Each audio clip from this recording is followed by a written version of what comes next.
नमस्कार, the news house के खास कार्यक्रम मिड डे में आपका स्वागत है।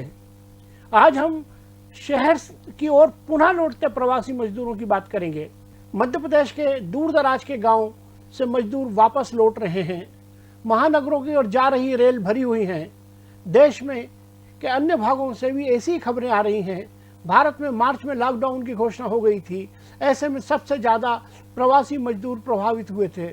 वर्ल्ड बैंक की रिपोर्ट के मुताबिक भारत में लॉकडाउन ने 4 करोड़ आंतरिक प्रवासियों के जीवन को प्रभावित किया है। लॉकडाउन ने प्रवासी मजदूरों के लिए बीच चिंता और तनाव को बढ़ाया है। अब महानगरों की कंपनी मजदूरों को बुलाने के लिए टिकट भेज रही हैं। वे इनके खाने, आवास, सुरक्षा का बंदोबस्त भी कर रही हैं। यही नहीं, जिन गांवों की तरफ ये गए थे वहां के रसूखदारों से बात की जा रही है। बड़े लोगों से संपर्क कर इन्हें वापस भेजने का आग्रह किया जा रहा है। सरकार गांव में काम देने की योजना बनाती रही। भूख, बेरोजगारी और गांव में हुए व्यवहार ने उन्हें वापस लौटने को मजबूर कर दिया है। इन बेचारे मजदूरों का पिछले 4 माह में 2 बार मोहभंग हुआ है।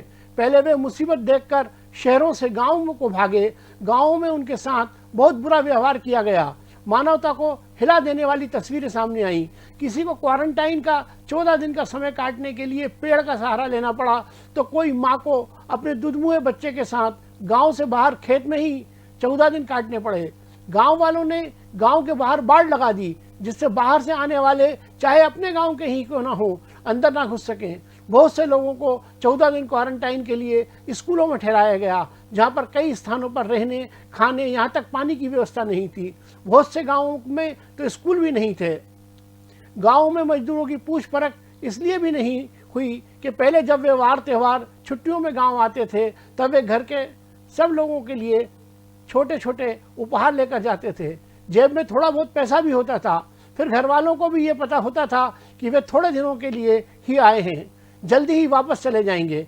इन दिनों जो जहाँ जैसा बैठा था वैसा ही भागा, खाली हाथ, बिना किसी सामान या उपहार के। गांव में रहने वाले परिजनों को लगा कि वे बोझ की तरह आ गए हैं, पता नहीं वापस जाएंगे या नहीं। संसाधनों की कमी के कारण खाने पीने की दिक्कत भी होने लगी। शहर में परायों का अपनापन झेलकर घर की तरफ दौड़े थे। गांव में अपनों की उपेक्षा और तिरस्कार को झेल नहीं सके। फिर भी यह अगर कंपनियां वापस बुला रही हैं तो नौकरी का भरोसा दे रही हैं, सुख सुविधा का ध्यान रख रही हैं, तो चले ही जाएं। कल पता नहीं क्या हो। आज तो घर बैठे नौकरी के लिए बुलाया जा रहा है, कल मिले या ना मिले। वैसे भी गांव में तो कोई रोजगार है नहीं। सरकार की बातें पैकेज में हैं। हर एक के साथ शर्त जुड़ी हुई है। अगर गांव में रोजी रोटी का साधन होता तो रोजगार होते, जरूरतें पूरी हो सकती थी। पहले ही गांव से शहर की तरफ ये लोग आते ही क्यों?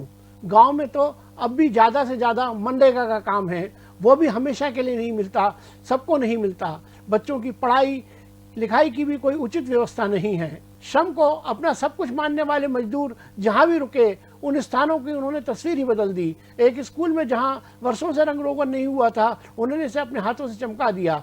बदले में पैसे भी नहीं लिए। एक गांव के बाहर एक बड़े पार्क में न केवल साफ सफाई की, पेड़ पौधे भी लगाए। ये मेहनत का साथ कभी खाली नहीं बैठ सकते। अब भी खाली बैठकर सरकार की योजना कब आएगी कि बाट नहीं जोड़ सकते। भारत और इंडिया 2 अलग अलग पहचान हो गई हैं, और जब से तकनीक का भारतीय जीवन में प्रवेश हुआ, ये खाई और चौड़ी होती गई। गलती यही हो गई। तकनीक को जादू की छड़ी समझ श्रम के महत्व को कम करने की लगातार कोशिश हुई, जो अब भी जारी है। मान लिया गया कि अब सब कुछ तकनीक की मदद से हो सकता है। श्रमिकों को बिल्कुल ही भुला दिया गया। मालिकों ने भी इनकी सुख सुविधा, उनकी पगार में बढ़ोतरी का कोई ख्याल नहीं किया। लेकिन कोरोना के कारण जब वे अपने अपने घरों की तरफ दौड़े और लॉकडाउन खुला, तो पता चला कि इन तथाकथित चमकदार उद्योगों को चलाने और अर्थव्यवस्था को बढ़ाने के लिए आज भी उनकी कितनी ज़रूरत है। बीते जमाने में मजदूरों को परिवर्तन का वाहक माना जाता था, उनके श्रम की कदर होती थी। दुख यह है कि मीडिया ने जिस तरह इनका जाना दिखाया, इनके लौटने की खबरें नहीं दिखा रहा है। वैसे भी किसी भी आपदा में हुआ व्यवस्थापन अक्सर अस्थायी होता है। जैसे भी चले, अब कम से कम इनकी घर गृहस्थी चल सकेगी, वे अपने परिवार का जीवन चला पाएंगे।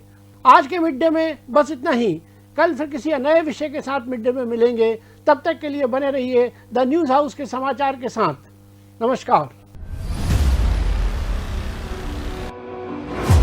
एमपी में कैसा है उपचुनाव का इतिहास, बाय इलेक्शन का गणित है कितना खास, किस दिग्गज की है उपचुनाव में महारत और किसके पास है चुनाव जिताने की ताकत। मैं सुशील शर्मा बताऊंगा आपको मध्य प्रदेश के पावर सेंटर्स की कुंडली। देखिए मेरे साथ उपचुनाव के चैंपियन सिर्फ द न्यूज हाउस पर।